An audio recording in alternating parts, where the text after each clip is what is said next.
the ultimate goal that these people have in mind is the goal to create a one world government run by the banking industry, run by the bankers, and they're doing it in sections. The European currency, the euro, and the European Constitution is one part of it.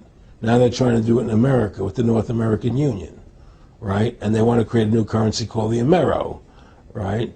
And the whole agenda is to create a one world government where everybody has an RFID chip implanted in them. All money is to be in those chips, right? There'll be no more cash. And this is given me straight from Rockefeller himself. This is what they want to accomplish. And all money will be in your chips. And so instead of having cash, anytime you have money in your chip, they can take out whatever they want to take out whenever they want to. If they say you owe us this much money in taxes, they just deduct it out of your chip digitally. Total control. Total control. And if you're like me or you, and you're protesting what they're doing, they can just turn off your chip. And you have nothing. You can't buy food. You can't do anything. It's total control of the people. And that chip's connected to a database that has your purchasing records, what you do, what everything, you sell. Everything is in there, you know?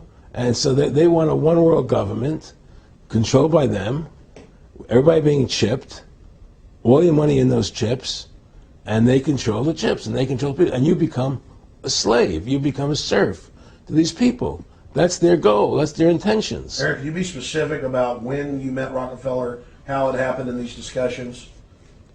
I met Rockefeller through a female attorney I knew who called me up one day and said, one of the Rockefellers would like to meet you. I had made a video called Mad as Hell, and he'd seen the video and wanted to meet me and knew I was running for governor of Nevada. So sure, I'd love to meet him. And I met him and I liked him, and he was a very, very smart man. And we used to talk and share ideas and thoughts. And he's the one who told me 11 months before 9/11 ever happened that there was going to be an event. Never told me what the event was going to be, but there was going to be an event. And out of that event, we were going to invade Afghanistan to run pipelines from the Caspian Sea. We were going to invade Iraq, you know, to take over the oil fields, establish a base in the Middle East, and make it all part of the New World Order. And we'd go after Chavez in Venezuela.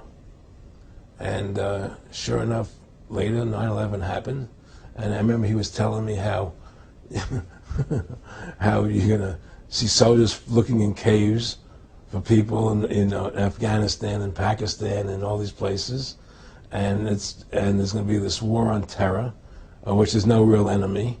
And the whole thing is a giant hoax, you know, but it's a way for the government to take over the American people. He told you it was going to be a hoax. Oh, yeah. Oh, yeah. There's no question. He says, there's going to be war on terror. And he's just laughing. There's no... Who are we fighting? I mean, why do you think 9/11 happened and then nothing's happened since then? Do you think that our security is so great here that these people who pulled off 9/11, who were able to, can't knock down another plane? Come on, it's ridiculous.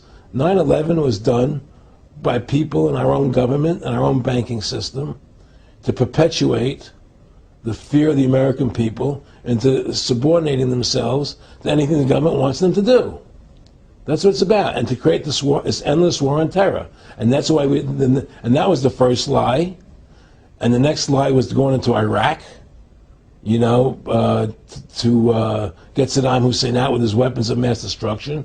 That was the next lie. Now, specifically, this was a little over 6 years ago. This was 11 months before 9/11. Yeah. And Nick Rockefeller, who's a lawyer, he's become your friend over the previous years, and he's saying to you that there's going to be this big event, and then out of that we're going to have a war on terror, and it's just going to go on and on. Right, an endless war on terror without any real enemy. That you can never, so you can never define a winner. And did he say that it's going to be perfect because you can't define an enemy? It just goes on and on? Yeah, because you can't define a winner.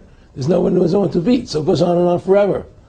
And they can do whatever they want. They scared the hell out of the American public. Look, this whole war on terror is a fraud.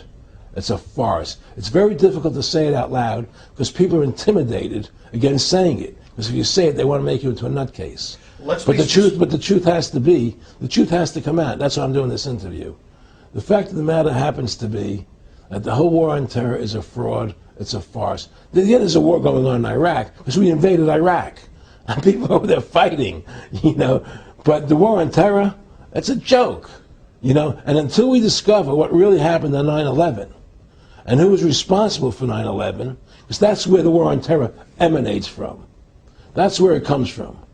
It was 9/11 that allowed this war on terror to begin. And until we get to the bottom root of 9/11, the truth of 9/11, we'll never know about the war on terror.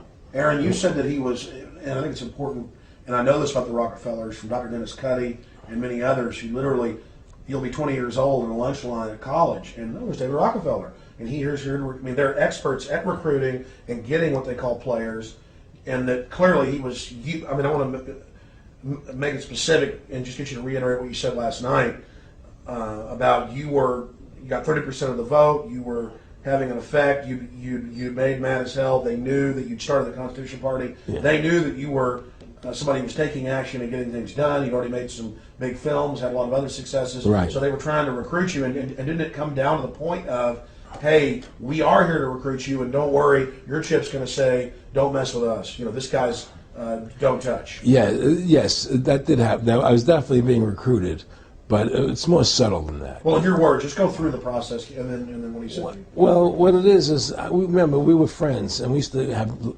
come to my house a lot. We'd have dinner, we'd talk, and he'd tell me about business investments, how you get involved in, you know, or they would help me with this business investment or that business investment.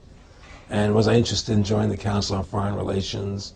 You know, I would have to get a letter to join them, but was I interested in that? And, you know, just stuff, you know, leading you on. And I used to say to him that I never really did that because that wasn't where I was coming from. You know, as much as I like you, Nick, you know, your ways and my ways, we're on the opposite side of the fence. You know, I don't believe in enslaving people, you know, and he would come back with, oh, I do? Or? Well, it would be more like, you know. It's better for them.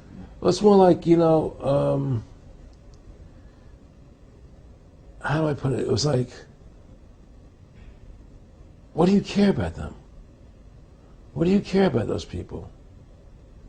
What difference does it make to you? Take care of your own life. Do the best you can for you and your family. What do the rest of the people mean to you? They don't mean anything to you. They're just serfs. They're just people. You know, it was just a lack of caring, you know, and that's just not who I was. It was just sort of like cold, you know. It was just like cold, you know. And I used to say to him, what's the point of all this? You have all the money in the world you need. You have all the power you need. What's the point? You know, what's the end goal? And he said the end goal is to get everybody chipped, to control the whole society. To have the bankers, the elite people, you know, the bankers and some governor controlling the world. And I said, do all the people in the Council on Foreign Relations believe this way you do? He said, no. You know, most of them believe they're doing the right thing. A lot of them believe it's better off being socialistic. You know, we have to convince people that socialism is really capitalism. Because America's becoming a socialist country. It's a communist country today. Well, one of the things they told me was that he was at the house one night, and he would talk, and he started laughing. He said, Aaron, what do you think women's liberation was about? And I said, I had pretty conventional thinking about it at that point. I said, I think it's about women having the right to work, getting equal pay with men, just like they won the right to vote, you know? And he started to laugh. He said, you're an idiot. And I said, why am I an idiot? He said, let me tell you what that was about. We, the Rockefellers, funded that. We funded women's lib, you know? And we're the ones who got all over the newspapers and television, the Rockefeller Foundation. He says, and you want to know why? He says, there were two primary reasons. And one reason was we couldn't tax half the population before women's lib. And the second reason was, now we get the kids in school at an early age. We can indoctrinate the kids how to think. It breaks up their family.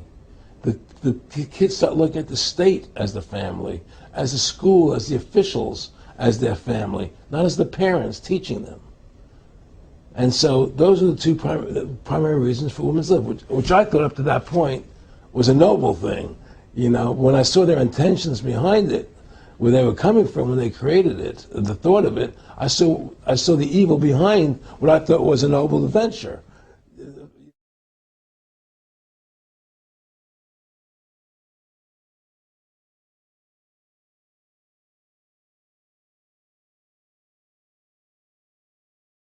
We are anonymous. We are legion. We do not forgive. We do not forget. Expect us.